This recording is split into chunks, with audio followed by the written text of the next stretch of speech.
My name is Anna. Did someone betray me in the hospital? I sit at a small bed. The lights are dim. My hands shake. I listen to the monitor beep. I wait for news about my brother. A nurse brings coffee and a paper. I read words I do not want to read. The diagnosis is not clear. I see a phone photo. The photo changes everything. How can a doctor hide a secret from me? I feel anger and fear. I remember the ambulance ride. I remember the emergency room noise. I trust doctors and the team. However, now I find a hidden message. I must decide what to do. I must say the truth. The story will show small talks, simple words, and strong feeling. My name is Anna. I am in the emergency room with my brother. He is pale and quiet. He has a bad symptom. He cannot breathe well. The ambulance came fast. We arrive at night. Nurses move quickly. A young nurse takes my brother to a bed. A doctor comes to the room. He asks simple questions. When did this start? He asks. I say the time. The doctor says we need tests. He mentions a possible diagnosis. He says he will call for a CT scan. I feel small and scared. I hold my brother's hand. He squeezes mine. The nurse writes a prescription. She gives oxygen and checks his pulse. I watch the monitor and the lines. The doctor talks to me in a calm voice. He explains the treatment plan. He says there may be surgery if the test is bad. I ask about recovery. He says he hopes for a simple recovery. I nod and try to smile. We wait in the quiet corridor. Other patients sleep. I hear whispers. A man cries softly. The word ICU is on the nurse's list. I do not think about ICU yet. The CT scan takes time. I sit on a plastic chair. I drink cold coffee and think. A nurse returns with a phone. She shows me a message. The message is from a number I do not know. It says, "Do not tell her details yet." My breath stops. I ask, "Who sent this?" The nurse looks down. She says, "I do not know." I feel a cold wave. I remember the doctor who spoke to me. I remember his smile and his calm voice. Did he hide something? Suddenly the night feels strange. I go to the waiting room window. I watch the ambulance doors close. I wish for clear news. I practice simple words in my head. I will ask the doctor again. I want the truth. I want to help my brother. The story will move to the next morning. The truth will come closer. My name is Dr. Lee. I am the doctor on duty. I see Anna in the morning. She looks tired and worried. I think of the CT scan. I think of the tests and the result. I found a problem near the lung. I call for a surgery consult. I know the word surgery is scary. I know the family needs simple words. I go to Anna and sit close. I use a slow voice. We have a diagnosis, I say. We see a mass. We must act fast. Anna asks, is it life or death? I say, we must do treatment now. There is hope. I try to be honest and kind. I explain the plan. I mention ICU as a possible place after surgery. Anna listens with wet eyes. She asks about recovery.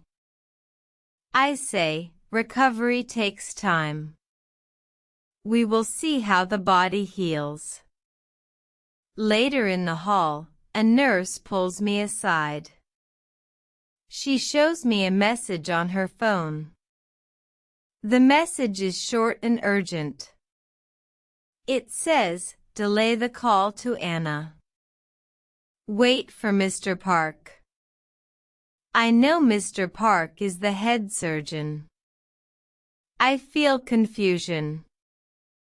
Why delay? I know the patient needs quick action. I feel a rule break. I call the head nurse. She says, there is a family request. They want to speak first. I think of the idea of control.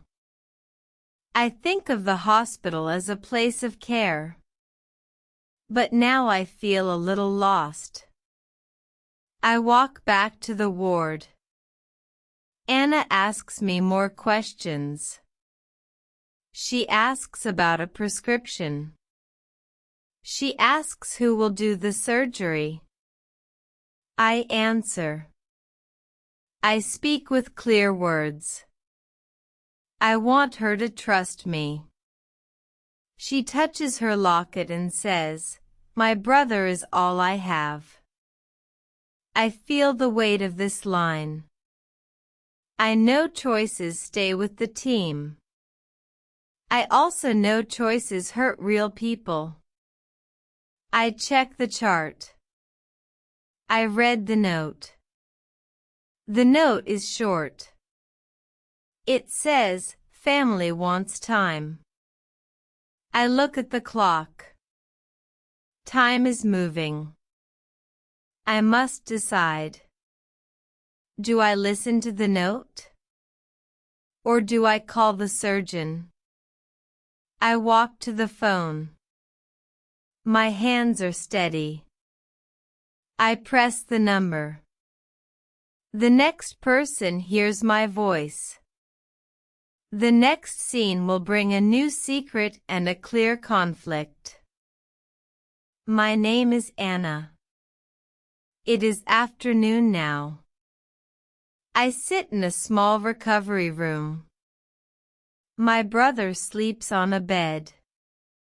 The monitor beep is soft. I read the paper again. I look at the phone photo that I keep. The photo shows my brother and the doctor together. I do not understand. Why is the doctor smiling with him in a private picture? I feel angry. I walk to the nurse station. A nurse greets me and asks, how is he? I say, I need the truth. She looks at me with tired eyes. She says, what truth? I show her the message in the photo. She reads and then looks away. She says, I did not send that message. I ask who did. She shakes her head. I leave and go to Mr. Park's office. He is the head surgeon. He sits behind a desk. He looks calm. I stand at the door. I say, Mr. Park, I want to ask about my brother. He nods and says, come in. He offers a chair. I sit and speak. I ask about the surgery and the delay. He answers, we wanted time to prepare. We had to check more data. I ask, who told the nurse to delay the call? He takes a breath and says, I did. I thought it was best.